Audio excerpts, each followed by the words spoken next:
Sivu Gorub, a South African legislator, is deeply indignant by the stunning facade of the Parliament building in Cape Town. Originally built as a tribute to British colonial rule, it later became a symbol of the oppressive apartheid era.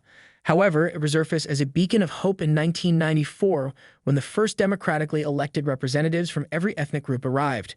The building, which was destroyed by a two-day fire in January 2022, is now a symbol of hope for the nation. The structure is adorned with Corinthian capitals atop white, neoclassical pillars, and the South African flag dangles from a pole. Gorub walks towards her office in the intact administrative side of the building complex, wearing a camel brown overcoat and clapping her boots on the cobblestones. 3 decades of poor governance. South Africa, the most developed economy in the continent, is facing a collapse due to economic mismanagement and political ineptitude. The country's governance is in disarray, with many delegates from the African National Congress, ANC, showing little regard for the electorate's interests. The ruling elite's missteps have led to a severe political and economic crisis, with over half of South Africa's 60 million citizens living in poverty and 6 out of 10 young people unemployed. The country has one of the highest murder rates in the world, with over 500,000 people dying violently since the end of apartheid. The Auditor General discovered that 219 out of 257 municipalities had unclean audits for the fiscal year 2021 to 2022. Inadequate or broken sewage and garbage collection systems, administration, education, health systems, and infrastructure are also prevalent in many cities and municipalities. An independent investigation panel revealed the extent of public office holders' embezzlement from state-owned enterprises and institutions, forcing them into bankruptcy.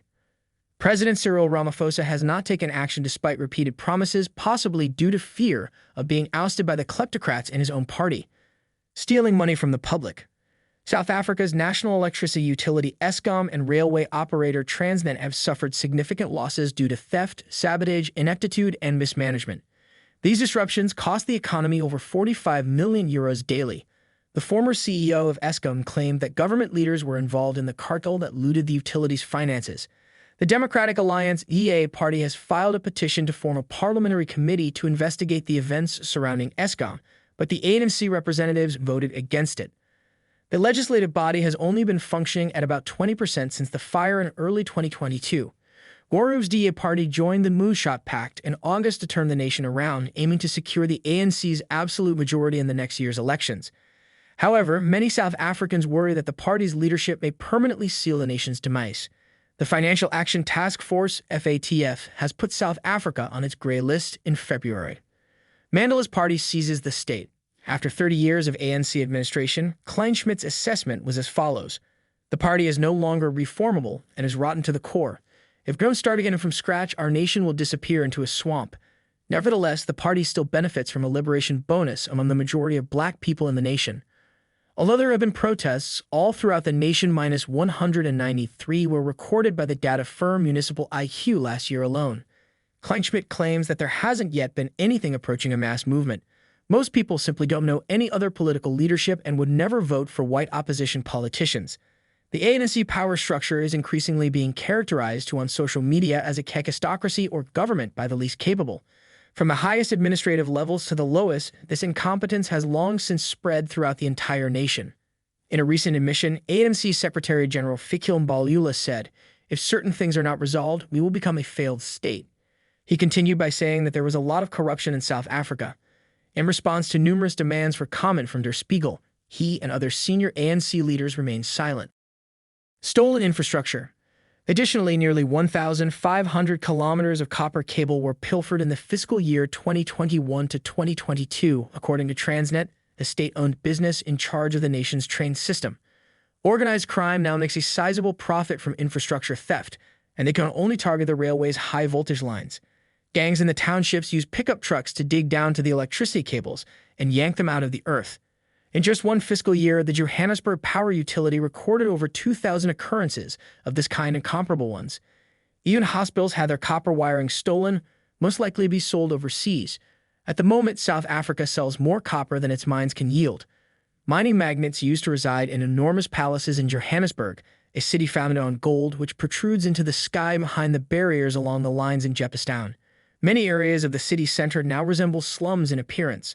While homeless people live in abandoned buildings and skyscrapers and cook over open flames, opulent Art Deco facades are collapsing. One of these illegally inhabited buildings was completely destroyed by a big fire just last week, leaving over 70 people dead. Due to frequent power failures and the removal of all valuable lighting from the streetlights along main thoroughfares, a significant portion of the city is completely black at night. Outside the train station, hundreds of trains are rusting away and are sitting inert. The city's rail system has failed. There is a growing general fear of crime and violence. The wealthy have left the city and relocated to the wealthy suburbs, where they live in homes with electric fences and towering walls around them. Over a lighting pole that was chopped down on the street above, its insides removed and then dumped onto the trains below, led a clambers. Sticking metal to sell to a scrap metal dealer for a few rand, he strolls along the train bed. However, hardly much remains. Everything has been destroyed, including the windows, doors, water faucets, tiles, roof panels, signs, signal poles, switches, overhead power lines, isolators, and elevators. Private industry suffering from poor infrastructure. Martina Bean, the head of the largest Volkswagen plant in Africa, is concerned about the state of roads and rail in South Africa. The facility, located in Uitenhage, has missed 8 days of production this year due to power disruptions, leaving a shortage of about 4,000 automobiles. The freight railway network has become so bad that it is now challenging for businesses to carry their goods for the local market. Researchers at Stellenbosch University estimate that the total costs experienced by South African enterprises due to transportation challenges amounted to €23 billion in 2022. The private sector has been compelled to assume state-mandated duties to maintain operations, such as patching potholes and hiring fire departments. Companies have adopted broken roads, water pipes, substations, stoplights, and 76 schools in the Kepraha region. The head of the local Chamber of Commerce claims that they are bundling the know-how of international companies to solve the city's problems, but these private endeavors have been consistently obstructed. Tops in global murder statistics. South Africa is a country with high homicide rates, with approximately 4,000 murders in the Western Cape Province in the fiscal year 2021 to 2022. In Manenberg, a township in Cape Town, armed gangs intimidate black and colored residents with over 100,000 members. Captain William Stevens, a 53-year-old police officer, has 11 years of experience on the Manenberg beat with the South African Police Service. A power outage has left the streets littered with trash and fog, hiding the few functioning street lamps. 8 gangs are fighting for control in Manenberg, competing for resources such as prostitution, guns, drugs, and protection money. When police cars drive by, everything is silent. A policewoman yells, "Shots fired," and a whistle alerts oncoming law enforcement. The shooter gets away, and the only person the police manage to apprehend is a heroin dealer. Captain Stevens claims that the gangsters wait until they are gone to resume shooting.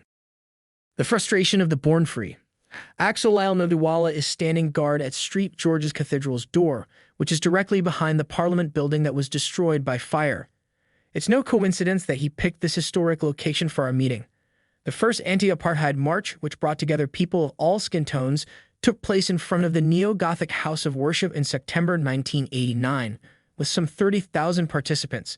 Today, we're back in the same situation as that of our oppressed parents, just that we're not fighting against an unjust white regime, the black government. Known as the born-free generation, Nodiwala is among those who were too young to witness apartheid. The 34-year-old attends an open university to study political science, but he focuses much of his time on creating a new movement to oppose the ANC. The abbreviation for South Africa is Rise Mzansi, which is the name of his organization. It is only one of many civil society organizations advocating for drastic change in the wake of 30 years of mishandled administration. We hope you found this journey through South Africa's struggles enlightening and thought-provoking. If you have thoughts or experiences related to the issues discussed, please share them in the comments below. Don't forget to give this video a like if you appreciate this type of content, and hit that subscribe button for more in-depth explorations of the world's challenges and triumphs.